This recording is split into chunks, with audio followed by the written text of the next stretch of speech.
Hola, muy buenas noches. Un placer estar contigo, con todo tu auditorio, como siempre. ¿Continuidad o comienza a marcar distinciones la doctora Sheinbaum?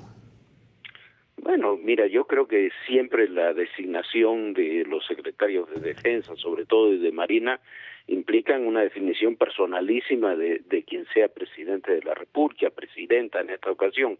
Y me parece que eso ocurre también en este caso. Son dos perfiles diferentes, muy diferentes, que se atienen, me parece, a la situación que se tiene en este momento en cada una de las dos ramas militares del país, pero que es un cambio, yo creo que sin duda, solamente por el momento, por las personalidades, por quienes ocupan esas posiciones, pero será un cambio que tendrá que darles, sobre todo en la defensa, continuidad. Ha habido un cambio muy importante en el ejército mexicano en estos 6 años, muchos para bien y algunos para mal, y algunas posiciones se tienen que consolidar, otras se tienen que modificar, algunas cosas se tienen que mantener, otras se tendrán que dejar atrás, y bueno, y es parte de las tareas que tendrá el general Trevilla, pero estoy convencido de una cosa: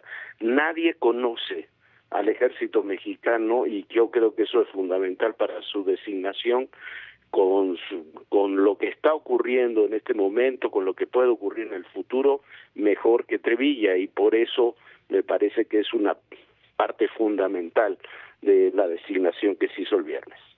Escribes particularmente sobre los retos, evidentemente, para los dos designados al administrar la defensa y la marina, y también, evidentemente, para, de alguna manera, gestionar a todo el personal que corresponde a esas instituciones, y también, de alguna manera, para navegar entre la Guardia Nacional, la Secretaría de Seguridad Pública, para hacerle frente al reto mayúsculo de la inseguridad en México. Sí, mira, yo creo que el tema, hay varias cosas que son muy importantes. La seguridad es sin duda la más importante, sobre todo en esos cargos, y creo que aquí hay una cosa fundamental, que es la confianza en Trevilla, la buena relación que hay de Trevilla con con Omar García Harfuch, y la coordinación que puede haber con la Marina. Si vemos la diferencia que hay en estos nombramientos, es muy notable en un aspecto. En el caso de la Marina, prácticamente es un almirante que ascendió en noviembre del año pasado. Almirante es un hombre mucho más joven, implica cambiar prácticamente buena parte de la plana mayor de la Marina. En el caso del Ejército es el jefe del Estado Mayor Conjunto, un hombre que tenía el control de buena parte del ejército mexicano, no de las obras se manejaban en la subsecretaría, pero de toda la estructura del ejército la tiene el general Trevilla. Me parece que eso es fundamental para pensar en términos de coordinación, en seguridad, en lo que viene. Ahora, describías la trayectoria del general Trevilla, contando un poquito, ¿no? ¿Quién fue el que articuló el operativo en Sinaloa, que hoy parece un estado como si fuera una bomba de tiempo, ¿no? Venimos de reportes semanales de hechos de violencia. ¿Cómo lees tú que está particularmente Sinaloa y cómo lo va a enfrentar el general? Mira, cómo lo va a enfrentar no lo sé. Yo me imagino,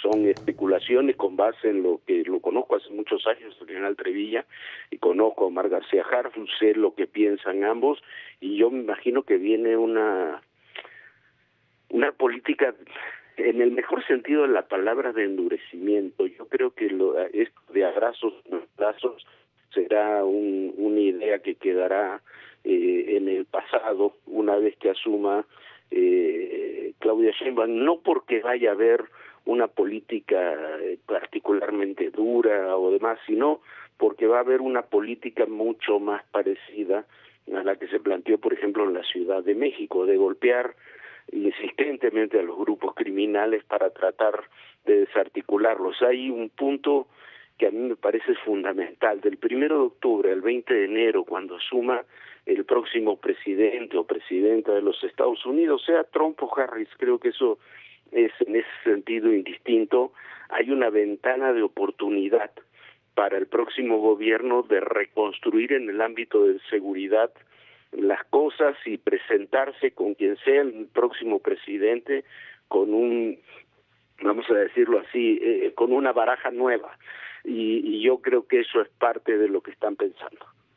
Escribías que el general Trevilla fue quien diseñó y encabezó el operativo con el que se detuvo, por ejemplo, a Ovidio Guzmán, la experiencia que tiene en Piedras Negras, en la era de los Zetas, en Michoacán, cuando operaba la familia michoacana. En fin, muy interesante lo que escribes. Y planteas cómo será la defensa nacional con Claudia Sheinbaum, cómo será el arranque de la doctora Sheinbaum en estos 100 días de arranque del gobierno bajo este escenario. Mira, yo creo que la defensa nacional es... Tenemos la Marina también, pero por las simples dimensiones es más importante. La defensa son las únicas instituciones realmente transeccionales que tiene el país. Cuando se llega, o incluso lo decía Claudia Sheinbaum en la conferencia de prensa, cuando se llega a estos últimos niveles de la carrera militar es porque se tiene por lo menos 40 años de experiencia en la carrera militar, sea los generales o los almirantes. Entonces, yo creo que tendremos un ejército, una defensa nacional que va a ser disciplinado con el presidente, la presidenta de la República, como siempre lo han sido. Creo que la presidencia tendrá que apoyarse mucho en el ámbito de la defensa, sobre todo en lo que respecta a la seguridad. Creo que vamos a tener una defensa que hará las mismas cosas probablemente, o muchas de las mismas cosas que hace ahora, pero con menos protagonismo.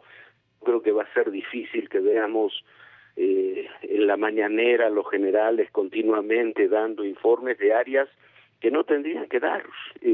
Por ejemplo, de temas de seguridad, que aparecerá será García Harfuch, en temas de obras, las que les toque hacer, será la que les corresponde, que es la Secretaría de Comunicaciones y Transportes. Lo veo mucho más en ese sentido, trabajando ¿cómo le diríamos? Una normalización en las tareas militares que se ha perdido de alguna forma en los últimos años. Ahora, finalmente, Andrés López Beltrán se queda en Morena, parece que va a buscar la secretaría del partido, incluso Félix Salgado Macedonio ya hasta lo destapa para 2030. ¿Dónde lo ves y cómo se ve la operación del hijo del presidente? Mira, no lo sé exactamente, pero yo creo que hay un intento ahí de...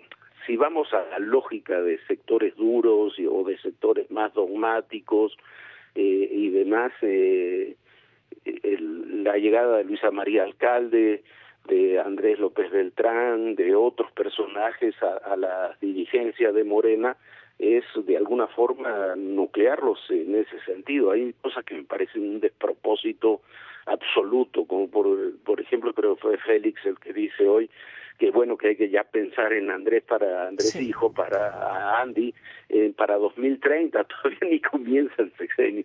Entonces, me parece que todavía tenemos que ver muchas cosas y va a depender de muchos factores.